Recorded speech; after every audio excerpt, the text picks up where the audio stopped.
السلام علیکم، welcome to my channel stories by name. آج ہم بات کریں گے حضرت ابراہیم علیہ السلام اور نمرود کے درمیان ہونے والے مناظرے کی۔ یہ قرآن کی صورت ہے البقرہ کی اور اس کا ترجمہ ہم آپ کے سامنے پیش کر رہے ہیں۔ جو سلطنت پا کر ابراہیم علیہ السلام سے اس کے رب کے بارے میں جھگڑا تھا، جب ابراہیم علیہ السلام نے کہا میرا رب تو وہ ہے جو جلاتا ہے اور مارتا ہے، وہ کہنے لگا میں جلاتا ہوں اور مارتا ہوں۔ ابراہیم علیہ السلام نے کہا اللہ تعالیٰ سورج کو مشرق کی طرف سے لے آتا ہے تو اسے مغرب کی جانب سے لے آ، تو وہ کافر حیران رہ گیا اور اللہ تعالیٰ ظالموں کو ہدایت نہیں دیتا۔ تو اس کی تفسیر سے ہم نے بات کرتے ہیں تو اس بادشاہ کا نام نمرود بن کنان بن کوس تھا، جس کے ساتھ حضرت ابراہیم علیہ السلام کا مناظرہ ہوا۔ اس کا پایا تخت بابل تھا۔ حضرت مجاہد رحمۃ اللہ علیہ فرماتے ہیں دنیا کی مشرق و مغرب کی سلطنت رکھنے والے 4 ہوئے ہیں، جن میں سے 2 مومن ہیں اور 2 کافر۔ حضرت سلمان بن داؤد علیہ السلام اور حضرت ذوالقرنین کافروں میں نمرود اور بخت نصر فرمان ہوتا ہے کہ اے نبی صلی اللہ علیہ وسلم، تم نے اپنے دل سے اسے نہیں دیکھا جو حضرت ابراہیم علیہ السلام سے وجود باری تعالیٰ میں مباحثہ کرنے لگا۔ یہ شخص خود اللہ ہونے کا مدعی تھا، جیسا کہ اس کے بعد فرعون نے بھی اپنے والوں میں دعویٰ کیا تھا کہ میں اپنے سوا کسی کو تمہارا اللہ نہیں جانتا۔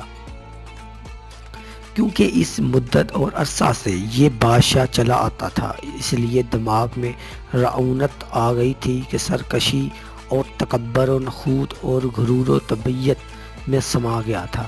بعض لوگ کہتے ہیں کہ یہ 400 سال تک حکومت کرتا رہا تھا۔ حضرت ابراہیم علیہ السلام سے اس وجود باری تعالیٰ پر دلیل مانگی تو آپ نے نیست سے ہست اور ہست سے نیست کرنے کی دلیل دی، جو ایک مثل آفتاب روشن دلیل تھی۔ نمرود نے جواباً کہا یہ تو میں کرتا ہوں۔ یہ کہہ کر 2 شخصوں کو اس نے بلوایا جو واجب القتل تھے، ایک قتل کر دیا اور دوسرے کو رہا کر دیا۔ دراصل یہ جواب اور یہ دعویٰ کسی قدر الچر اور فضول ہے، اس کے بیان کی بھی ضرورت نہیں۔ حضرت ابراہیم علیہ السلام نے صفات باری تعالیٰ میں سے ایک صفت پیدا کرنا اور پھر نیست کر دینا بیان کی تھی۔ اس نے نہ تو انہیں پیدا کیا اور نہ ان کی یا اپنی موت حیات پر اسے قدرت، لیکن اپنی علمیت جتانے کے لیے باوجود اپنی غلطی اور مباحثہ کے اصول سے فراری کو جانتے ہوئے صرف ایک بات بنا لی۔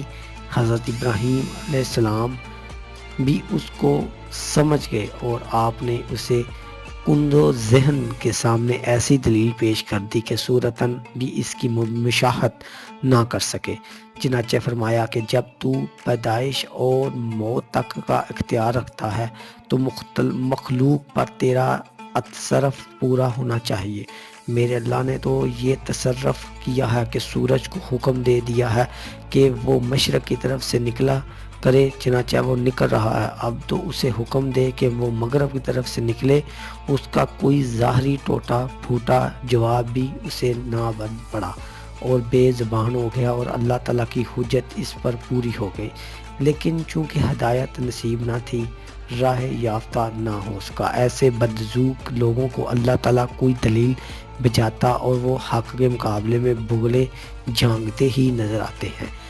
ان پر اللہ کا غضب اس کے قبضے میں ہونی چاہیے، وہ غصہ اس کی ناراضگی ہوتی ہے، چونکہ جو بنانے بگاڑنے پر نہ صرف قادر ہو بلکہ بناؤ بگاڑ کا بھی خالق ہو، اس کی ملکیت پوری طرح اسی کے قبضے میں ہونی چاہیے۔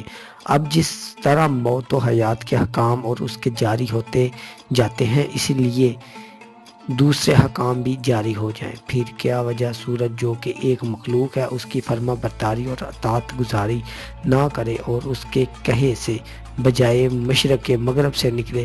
بس حضرت ابراہیم علیہ السلام نے اس پر اس مباحثے میں کھلا غلبہ پایا اور اسے بالکل لاجواب کر دیا۔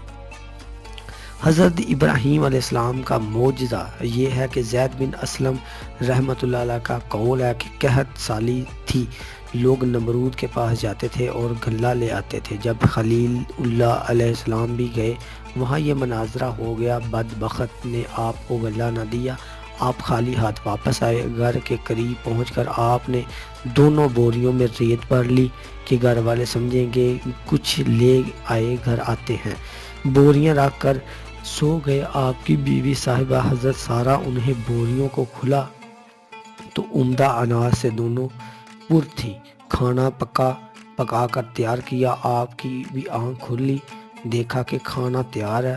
پوچھا اناج کہاں سے آیا؟ کہا 2 بوریاں جو آپ بھر کر لائے ہیں۔ آپ سمجھ گئے یہ اللہ تعالیٰ کی رحمت ہے۔ اگر آپ کو یہ ویڈیو پسند آئے تو ویڈیو کو لائک کریں، ویڈیو کو شیئر کریں۔ حضرت ابراہیم علیہ السلام اور دیگر انبیاء کرام کے بارے میں مکمل سٹوری اور ان کے قصے جاننے کے لیے سٹوریز بائی نیم چینل کو لازمی وزٹ کریں اور سبسکرائب کریں اور بیل آئیکن دبائیں تاکہ لیٹسٹ اپڈیٹ آپ تک وقت سے پہلے پہنچ سکے۔ تھینکس۔